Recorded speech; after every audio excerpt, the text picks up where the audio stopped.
Most people spend their entire lives believing that the world is unfair to them. They believe they deserve more respect, more money, more success, more recognition.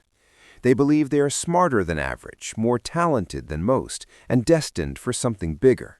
But very few people stop to ask a dangerous question. What if the very thing they believe will save them is actually what destroys them? Ryan Holiday's "Ego is the Enemy" delivers a brutal truth that most people are not ready to hear. Ego is not confidence. Ego is not ambition. Ego is the voice inside your head that tells you that you're already enough before you've done the work, and that voice quietly ruins lives. Ego shows up before success even begins.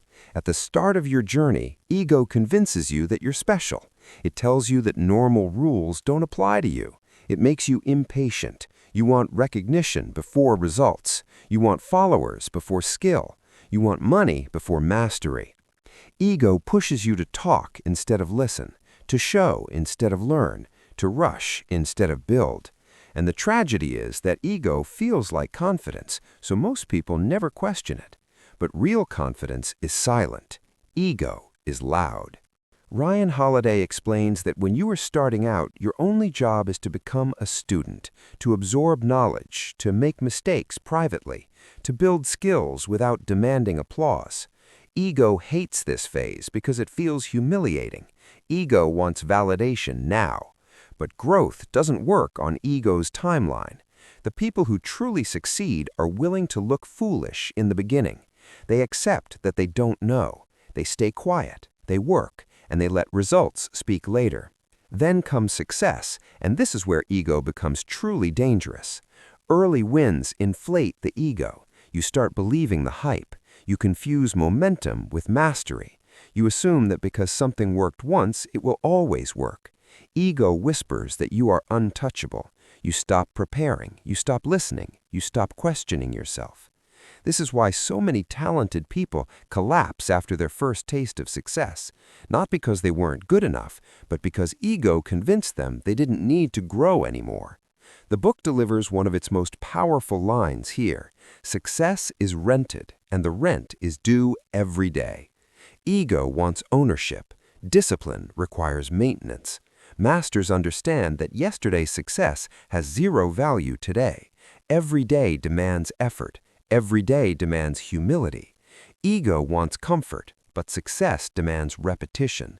The moment you believe you've arrived is the moment decline begins. Ego also poisons how we handle criticism. Instead of seeing feedback as information, ego sees it as an attack. Instead of adjusting, ego defends. Instead of learning, ego blames. This is why so many people feel criticism destroys them, while others improves them. The difference is ego.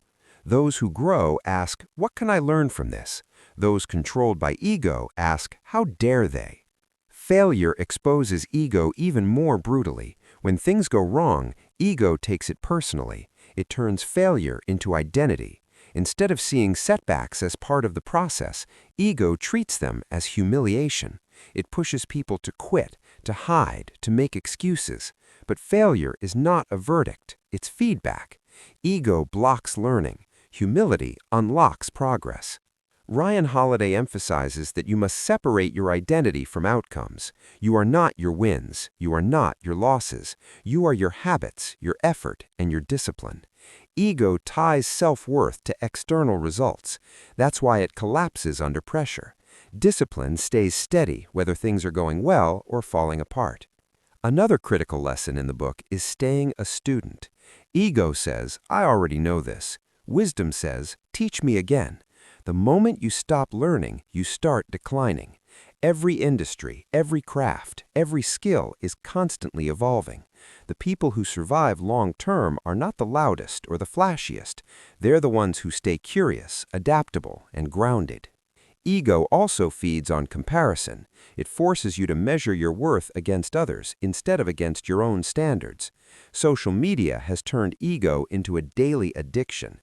Likes, views, applause, all temporary. Ego chases attention. Discipline chases improvement. The people who build real power don't need to announce it. Their results do that for them. The book ultimately teaches that ego is not something you defeat once, it's something you manage daily. Ego never disappears, it waits. It looks for moments of weakness, moments of success, moments of praise. Your job is not to kill ego completely, but to keep it under control, to choose humility over validation, process over praise, growth over ego. If you want long-term success, ego must lose. If you want mastery, ego must be quiet. If you want peace, ego must step aside. Because ego promises everything and delivers nothing. Discipline promises nothing and delivers everything. If this video changed how you see success, like it, subscribe for deep, serious book summaries, and comment below, where do you think ego destroys people the most, before success or after it?